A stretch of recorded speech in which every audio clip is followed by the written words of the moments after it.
3, 2, 1 ready. Allahabad विश्वविद्यालय में यह नारा बहुत लोकप्रिय हुआ करता था। विराम संघर्षों के साये में इतिहास हमारा पलता है। जिस ओर जवानी चलती है उस ओर जमाना चलता है। विराम विश्वविद्यालय प्रशासन हो या फिर सरकार, छात्र हमेशा इसी नारे से ओतप्रोत होकर हमेशा संघर्षों के लिए तैयार रहते थे।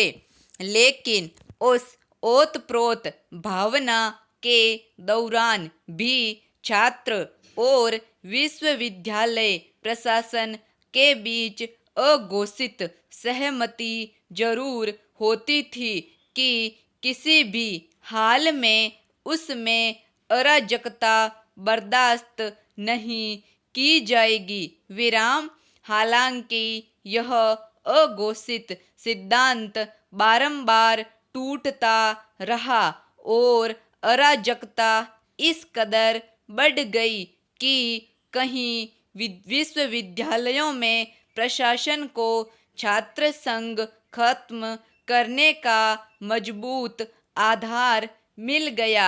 विराम कई बार तो विश्वविद्यालय के छात्र नेता सिर्फ इसलिए प्रशासन के खिलाफ नारेबाजी या आंदोलन करते थे कि छात्रों का जज्बा और जोश बना रहे। विराम पैरा बहरहाल छात्र जीवन से निकलकर पत्रकार, लेखक, बुद्धिजीवी, अर्थशास्त्री, समाजशास्त्री और एक्टिविस्ट समाज के अलग अलग तरीके से दृष्टि देने के काम में लगे होते हैं। विराम सरकारी तंत्र एक तय तरीके से काम करता है और इसीलिए उस तय तरीके को ठीक करने के लिए सरकार से बाहर बैठे समाज के अलग अलग वर्गों में दृष्टि रखने वाले तंत्र को दुरुस्त करने के लिए सुझाव और सलाह सरकार को देते रहते हैं और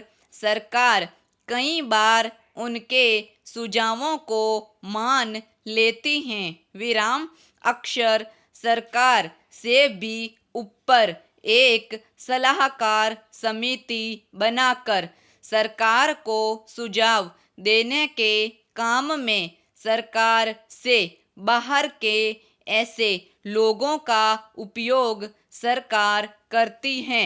जैसा संप्रंग सरकार में सोनिया गांधी को प्रधानमंत्री से भी ऊपर का अधिकार देने के लिए एक राष्ट्रीय सलाहकार समिति यानी NAC बनी, जिसमें सदस्य के तौर पर ऐसे ही सोशल एक्टिविस्ट शामिल किए गए। विराम NAC भले ही सोनिया गांधी को सुपर प्राइम मिनिस्टर बनाए रखने के मकसद से बनाई गई थी, लेकिन समिति के सदस्य समाज के अलग अलग क्षेत्रों में लगातार कार्य करने वाले योग्य व्यक्ति थे। विराम संप्रंग सरकार में कमजोर लोगों की